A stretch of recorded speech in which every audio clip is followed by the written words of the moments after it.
પંચમહાલ જિલ્લાના શહેરા તાલુકાના આંસુદરિયા ગામમાંથી પિતૃભક્તિ અને આસ્થાનું અનોખું ઉદાહરણ સામે આવ્યું છે। ગામના યુવાન પ્રવીણ માનસિંહ ચારેલે પોતાના પિતાની તબિયત સારી થઈ જતા માનેલી માનતા પૂર્ણ કરવા માટે રાજસ્થાનના રણુજા ધામ સુધી અંદાજે 720 કિલોમીટરની પદયાત્રા શરૂ કરી છે। 4 મહિના પહેલા તેમના પિતા ગંભીર રીતે બીમાર પડ્યા હતા, ત્યારે પ્રવીણે બાબા રામદેવ પીર પાસે માનતા માની હતી કે પિતા સાજા થશે તો તે પગપાળા રણુજા જઈ દર્શન કરશે। પિતા સ્વસ્થ થતા હવે પ્રવીણ પોતાના સાથીદારો સાથે ખુલ્લા પગે આ યાત્રા કરી રહ્યા છે। કાળઝાળ ગરમી વચ્ચે દરરોજ 30 થી 35 કિલોમીટર ચાલીને તેઓ અંદાજે 17 થી 20 દિવસમાં રણુજા પહોંચશે। ચાલો સાંભળીએ પ્રવીણ ચારેલે શું કહ્યું। બધાને જય રામાપીર।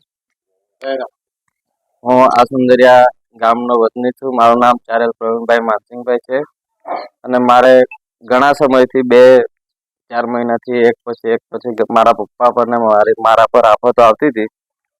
તે અમે મારા મનમાં એવો વિચાર આવ્યો કે રણુજાના રામાપીરને પ્રાર્થના કરું, જો મારા બધા દુઃખ દૂર થઈ જાય તો હું ચાલતો ખુલ્લા પગે ઉનાળાની સિઝનમાં અખંડ જ્યોત લઈને રણુજા રામાપીરના દર્શન કરીશ એવી મેં માનતા માનેલી। તો આફતો ધીરે ધીરે ઓછી થતી ગઈ અને જેમ જેમ મારા જવાનો સમય મેં 15 તારીખ નક્કી કરેલો, પરંતુ કાલે મીટિંગ હોવાથી હું ડેરી ચલાવું છું, સીએમ સાહેબની મીટિંગ હતી એટલે મીટિંગમાં જવાના કારણોસર કાલે 15 તારીખે ના નીકળી શક્યો અને આજે 16 તારીખે નીકળવાનું નક્કી કર્યું। અને આજે આ બધા ગામના આગેવાનો, વડીલો, ભક્તો મળ્યા, અખંડ જ્યોત પ્રગટાવી એમના આશીર્વાદ લઈ નીકળવાનો છું। અને મારી એવી ઈચ્છા છે કે મારા દર્શન જ્યારે પણ પૂર્ણ થાય તો પહોંચીને તો મારું દુઃખ દૂર થાય એની ભેગા અને આ ગામનું પણ દુઃખ દૂર થાય એવી આશાથી હું આ યાત્રા કરું છું। તો મારી આ વડીલોને વિનંતી છે કે મને આશીર્વાદ આપો, મારી યાત્રા પૂરેપૂરી સફળ થાય, રસ્તામાં મને કોઈ પણ જાતની આફત ના આવે એવા આશીર્વાદ વડીલોને માગું છું। જય રામાપીર। અંદાજે કેટલા દિવસમાં પહોંચશે? 16 થી 17 દિવસ લાગશે મારે। તમારી જોડે કેટલા? 2 જણ છે। શું નામ તમારું? પ્રવીણભાઈ માનસિંહભાઈ ચારેલ। આ રામદેવના દર્શન કરવા માટે એમણે જે પ્રતિજ્ઞા લીધી છે, એમની આફતીઓ દૂર થાય માટે અને દૂર પણ થઈ રહી છે, એમનું કુટુંબ કલ્યાણ, આજે સુખ સંપત્તિમાં છે, ત્યારે એમને થયું કે અમે જે બાધા લીધી છે એ ખરેખર અમારે પગપાળા પૂર્ણ કરવી જોઈએ એવી આશા થકી આ પ્રવીણભાઈ અને એમને સાથે જે કોઈ રહેતા હોય બધા જવાના છે।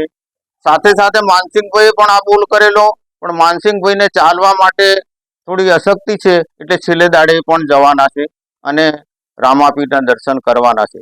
એ દર્શન કરવા જાય ત્યારે અમે બધા એવી આશા રાખીએ કે એમના કુટુંબનું, એમના ઘરનું કલ્યાણ થાય, અમારા ગામનું કલ્યાણ થાય, અમના ગામના તમામ ભાઈ બહેનો બાળકો સુખ સમૃદ્ધિમાં રહે એવી આશા સાથે અમે એમને મોકલીએ છીએ, જઈ રહ્યા છે। અને રામાપીરને મારી બી અરજ વિનંતી છે, અમારા ગામમાં કોઈ પણ માણસને એવી ખરાબ બુદ્ધિ નહીં આવવી જોઈએ, સારી બુદ્ધિ આલવી જોઈએ અને અમના ગામનું કલ્યાણ થવું જોઈએ એવી મારી આશા છે। ગામ આસુંદરિયાના રહીશ પ્રવીણભાઈ, તેવી એમણે માનતા રાખેલી કે મારું કામ સફળ થાય તો પગપાળા ચાલીને રણુજા દર્શન કરીશ અને મારી મનોકામના પૂર્ણ થશે। તો તેમને અત્યારે પગપાળા જઈ રહ્યા છે, તેમના સાથીદારો અખંડ જ્યોત લઈ અને રણુજા જવા નીકળી રહ્યા છે।